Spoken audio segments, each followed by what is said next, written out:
kami sa Famous Tanghon dito sa Bangkok.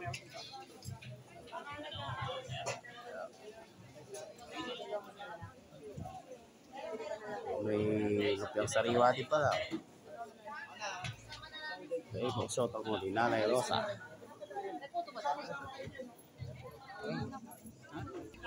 Medyo may pila pong konti.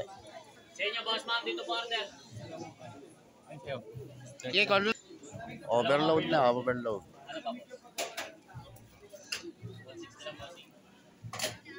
Special palabok po, meron pa po tayong special palabok ha.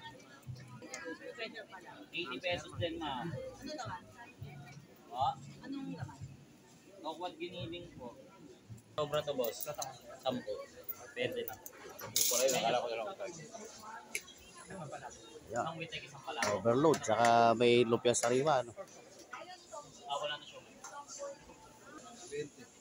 20. Dalawang gulaman. Sorry. Yes, and Yeah. Yan ang overload. Yung ano po, lang Ha? Ay, yung ano pa pala, yung lupyang sariwa. sariwa. Boss, lupyang sariwa pa dito. Sariwa po. Oh, Sunod sa inyo, madam. dito na pa-order. Panada na Pasukin niyo na po sa loob para makano tayo ng peso. Dalawang overload na ito eh.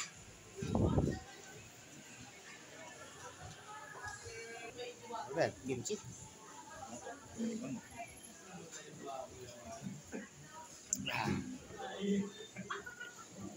Kimchi yata to.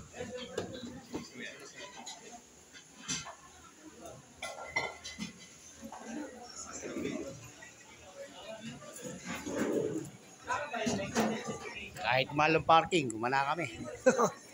Nakakala kami ng mahal ng parking, 200 daw, flat rate. Grabe. Kahit kaya ako saglit lang, di raw.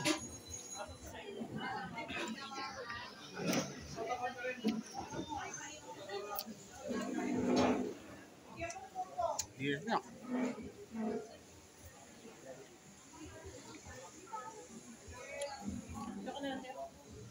Yan, ang kanilang lupyang sariwa.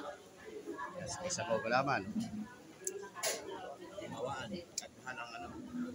Kahit mahal ang parking, at matikman lang itong Tanghon ni Aling Rosa dito sa Quiapo. Katagal-tagal lang bumabiyahe, ngayon lang uli nakapunta dito. Ngayon lang pa talaga makakain dito. Ayan, taray na natin yung kanilang lupyang sariwa. Pwede. Hindi laman.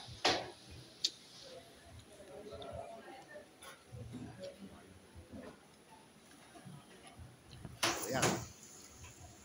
Ayaw kumakain, no?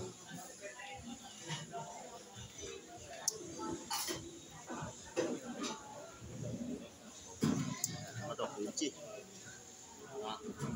Yan lamang po, mga katsukay. Salamat po. Salamat po. Kain po tayo.